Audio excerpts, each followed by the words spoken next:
Happy Easter, everyone. I'm going to do a slightly different type of lesson today. This one is based on scriptures we hear all the time, words we hear from the Lord throughout the year. Whoever does not accept the kingdom of God like a child will not enter it. Seeing things as a child does, with the eyes of a child, gives you the ability to enter the kingdom. So what does it mean to be like a child, or to have the eyes of a child? And I chose this because Easter is of childhood. There are some of us who enjoy Easter still. Children see things both magically and concretely, both at the same time. Until the age of 11, they believe that they cause things to happen by merely thinking them.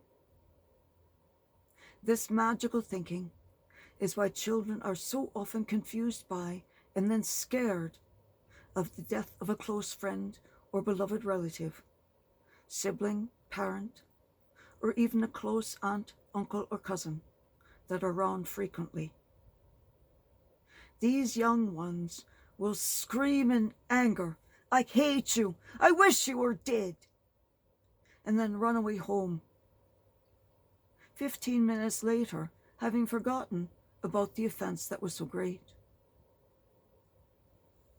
But when that person dies, that night or the next day, in an accident or a storm, or even predictably due to a long illness, the child cannot process until they are much, much older that they didn't cause this death with their words. This burden, this guilt at having killed their well-loved friend or beloved family member, or even their pet, or that they caused their parents to divorce because they said hateful things to the parent that left.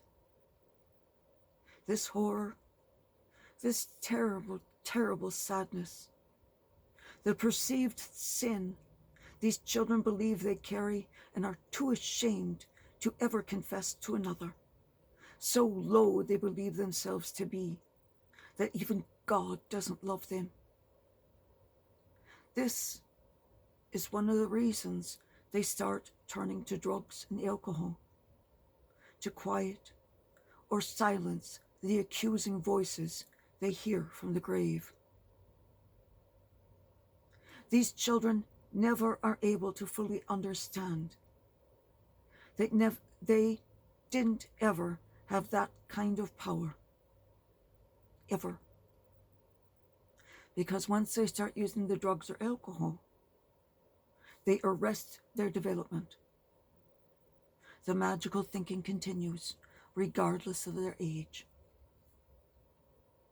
The only way to interrupt these thoughts is to get them voiced and to challenge them.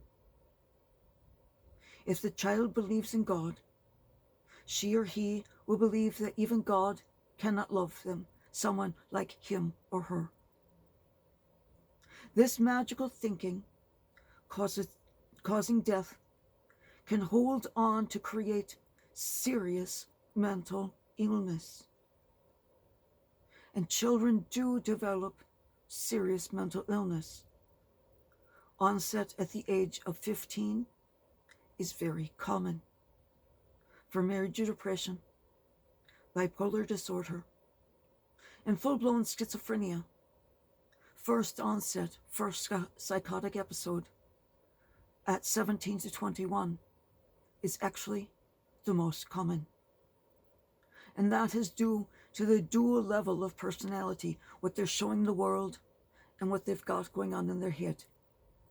That is schizophrenia. At the same time, the same children think very concretely, taking the words exactly as they are said.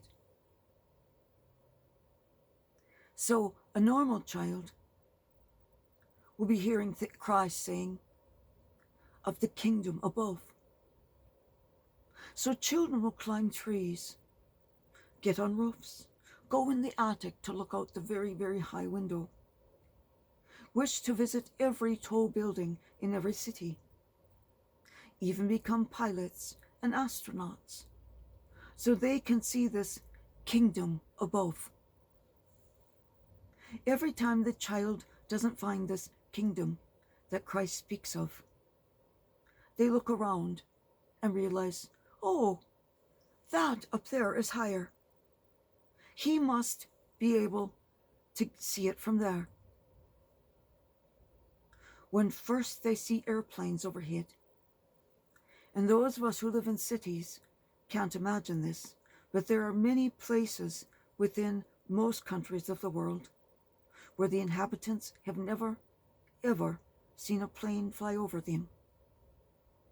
For those living near cities, that sounds so old-fashioned and astounding.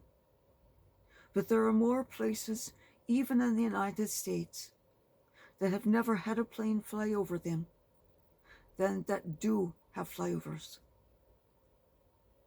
The children know in their hearts, you must be able to see heaven from up there. And I can see many pilots smiling and saying, yes, you can see heaven from the cockpit of the big planes some days. Then the children will see rockets and know in their heart of hearts, this is how I get to the kingdom of God above that Jesus spoke of. Well, the astronaut corps are considered successful psychopaths. That is, they have the physiological characteristics of a psychopath. No response to stress, no startle reflex, no reaction to the threat of or actual punishment. But they have just a perfect, even keel at all times, in all situations. There's psychologically a very large difference from a failed psychopath, the ones in prison. The successful psychopath has the ability to feel empathy or compassion. In addition, he truly cares about his fellow man. The one in prison couldn't give a rip about humanity. The successful ones will work well in a team or alone, and they also have the strongest of moral codes.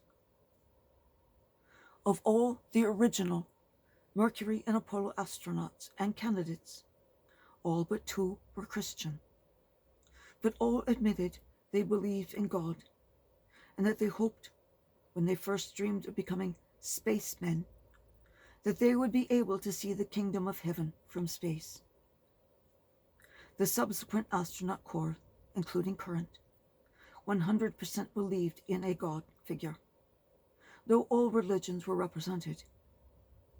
More than a dozen have admitted to wanting to look for heaven when they first joined. And just for a grin, the other less godly, concrete thinking of children, if you tell a child, I have a broken arm or leg, they will offer you glue or tape to fix it. If you say to a child, go blow the horn, the car horn, they will pucker up and blow on the horn of the steering wheel. I will leave you to start recalling phrases that will bring the concrete child inside of you out to play.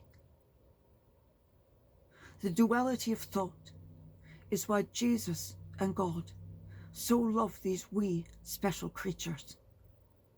For they aren't humans, They are entirely a different species until 12 or 13 years old. That's why they need special doctors, pediatric allergists, pediatric cardiologists, etc. For though they look like small adult humans, they aren't for years and years. They have to learn to be human, losing this special, magical view of the world in the process.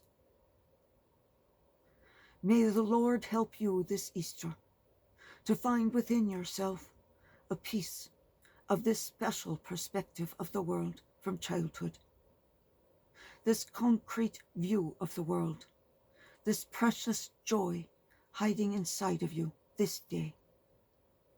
And may He cause it to become bountiful, flourishing and growing within you. May your view of the world become more simple, more joyful, so that you can enjoy an afternoon of lying in the shade and seeing the shapes in the clouds, spending an afternoon chasing flutterbys with their gossamer wings, or rolling down a hill on the grass, laughing and laughing and laughing, as only a child can. May the Lord help you to appreciate how very unique and special the child's view of the world is, and to help you to find, love, forgive, and enjoy that piece of yourself, so that you too can again see and appreciate the joy of the rainbow amidst the swirling floodwaters of destruction. It was put there for you. Happy Easter, everyone. Now go put some carrots out for your bunnies so that they'll know that you appreciate them as much as that fat man in the red suit with his reindeer posse.